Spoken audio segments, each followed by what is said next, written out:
زمین و زمان تمہارے لیے، مکین و مکان تمہارے لیے، تمہارے لیے یا رسول اللہ،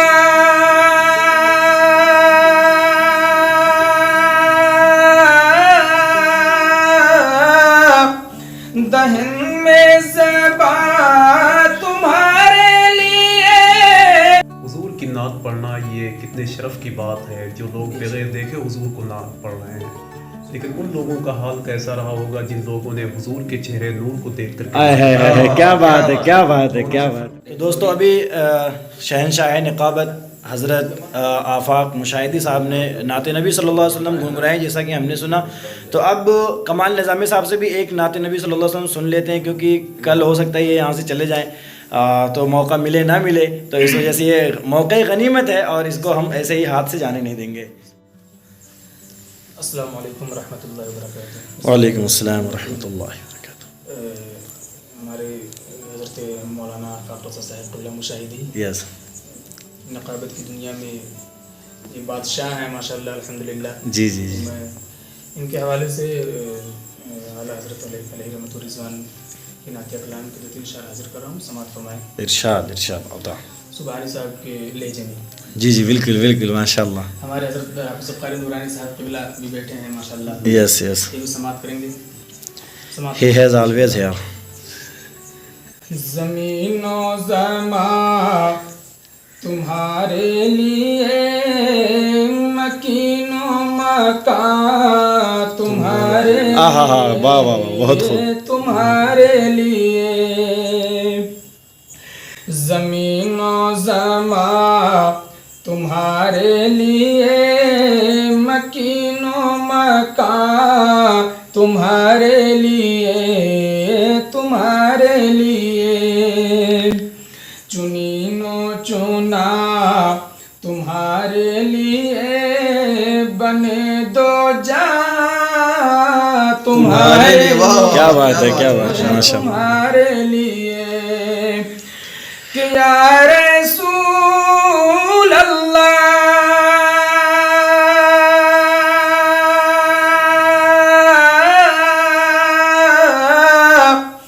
دہن میں زبان تمہارے لیے، بدن میں ہے جان تمہارے لیے، ہم آئے یہاں تمہارے لیے، اٹھے بھی وہاں تمہارے لیے۔ واہ واہ، ماشاء اللہ ماشاء اللہ، سبحانی صاحب کی یاد آ گئی، ماشاء اللہ۔ زمان تمہارے لیے، مکین و مکان تمہارے لیے، تمہارے لیے۔ حضرت محترم حضرت مشاہدی صاحب قبلہ یہ بھی شعر حاضر کر رہا ہوں، سماعت فرمائیں۔ اشارے سے چاند چیر دیا، چھپے ہوئے خور کو پھیر لیا، اشارے سے چاند چیر دیا، چھپے ہوئے خور کو پھیر لیا، کہ یا رسول اللہ،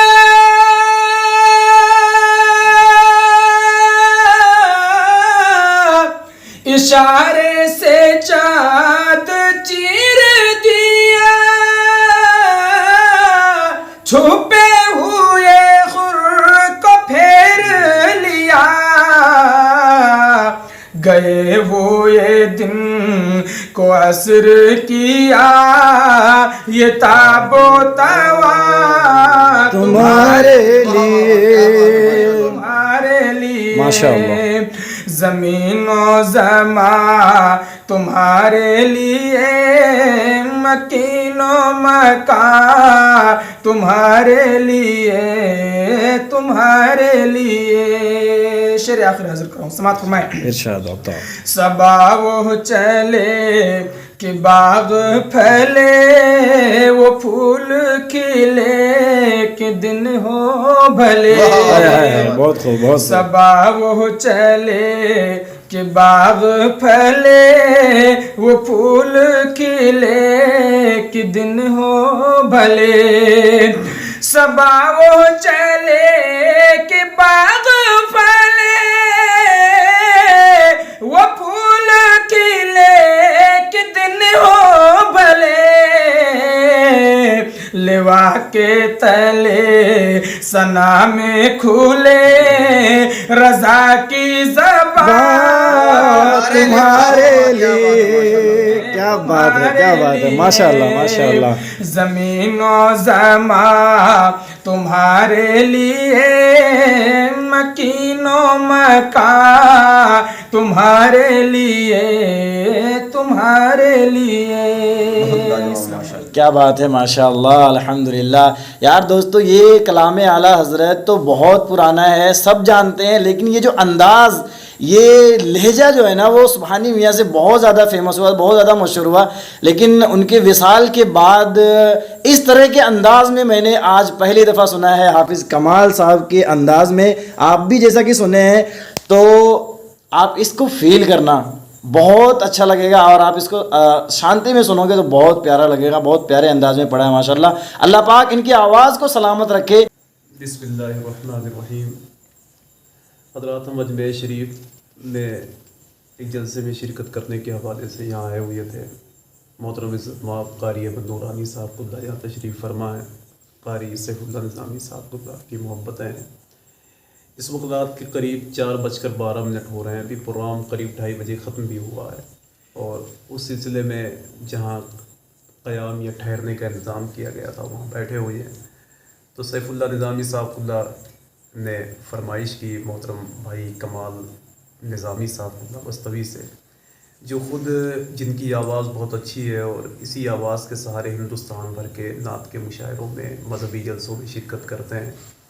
اللہ کا شکر ہے کہ جن کی آواز کو سننے کا شرف ہم لوگوں نے حاصل کیا ہے. ویسے میں آپ کو بتاؤں کہ نعت پڑھنا یہ حضور صلی اللہ تعالیٰ علیہ وسلم کی بارگاہ نور میں سب سے عظیم تحفہ ہے پیش کرنے کے حوالے سے. بے شک بے شک. علامہ شفیع اوکاڑوی علیہ رحمہ جو پاکستان کے بڑے مشہور خطیب گزرے ہیں ان کے بیٹے ہیں علامہ کوکب نورانی صاحب. میں ان دنوں مکہ شریف میں کعبہ شریف کا طواف کر رہا تھا تو مطاف میں ان سے ہماری ملاقات ہوئی تو انہوں نے کہا کہ حضور کی نعت پڑھنا یہ کتنے شرف کی بات ہے. جو لوگ بغیر دیکھے حضور کو نعت پڑھ رہے ہیں لیکن ان لوگوں کا حال کیسا رہا ہوگا جن لوگوں نے حضور کے چہرے نور کو دیکھ کر کیا بات ہے کیا بات ہے کیا بات ہے ماشاء اللہ. تقریباً 26 شعراء کرام ایسے گزرے ہیں کہ جن لوگوں نے حضور صلی اللہ تعالیٰ علیہ وسلم کو دیکھ کر کے ان کی نعتیں لکھی. ابھی حال ہی میں نے ایک کتاب میں ایک چیپٹر پڑھا حضرت حسان ابن ثابت کے حوالے سے کہ جن کی طوطی بولتی تھی ان کو حضور بٹھا کر کے ان سے نعتیں سنتے تھے اپنی تعریف کو سنتے تھے. ایک خولہ نام کر کے ایک عورت تھی جو بہت بڑی شاعرہ تھی اس زمانے میں. لوگ اس کے پاس اپنے کلام کو لکھ کر لے کر جاتے تھے. جب حضرت حسان ابن ثابت نے وہ کلام لکھا کہ جس کا مفہوم مجھے معلوم ہے کہ میرے حضور کے جیسا کسی ماں نے بیٹا جنا ہی نہیں, میرے حضور اتنے خوبصورت ہیں. بے شک بے شک. وہ بہت مشہور ہے کہ لم تلد النساء خلقت مبرم. یہ ربائی لکھ کر کے حضرت حسان ابن ثابت نے جب خولہ کے حوالے کیا تو اس نے کہا کہ یار اپنے محبوب کی تعریف میں سب لوگ غلو کرتے ہیں, یہ تو مبالغہ آ رہی ہے کہ ان کے جیسا کوئی ہے ہی نہیں یا کوئی ماں نے ایسا بیٹا جنا ہی نہیں ہے یا کسی کی آنکھیں نے دیکھی نہیں ہے. تو حضرت حسان ابن ثابت فرماتے ہیں کہ اگر تکلیف نہ ہو تو ایک بار میرے حضور کا چہرہ دیکھ لو. اس کے دل میں بات بیٹھ گئی, وہ گئی تو جب اس نے پہلی مرتبہ حضور کو دیکھا تو وہ بھی چیخیں مار مار کے کہہ رہی تھی مان گیا میں, مان گئی. ایسا چہرہ کیا بات ہے کیا بات ہے ماشاء اللہ. پہلے میرا امام بریلی سے ارشاد فرماتا ہے جبریل امین کا وہ واقعہ بڑا مشہور ہے کہ میں نے پوری دنیا کو الٹ پلٹ کے دیکھا مگر حضور سے بہتر کوئی بلا نہیں. بے شک بے شک. حضور سے زیادہ کوئی حسین و جمیل نہیں ہے, اجمل نہیں ہے. میرا امام تو بریلی سے کہتا ہے کہ یہی بولے سترہ والے چمن ہے جہاں. کیا بات ہے کیا بات ہے.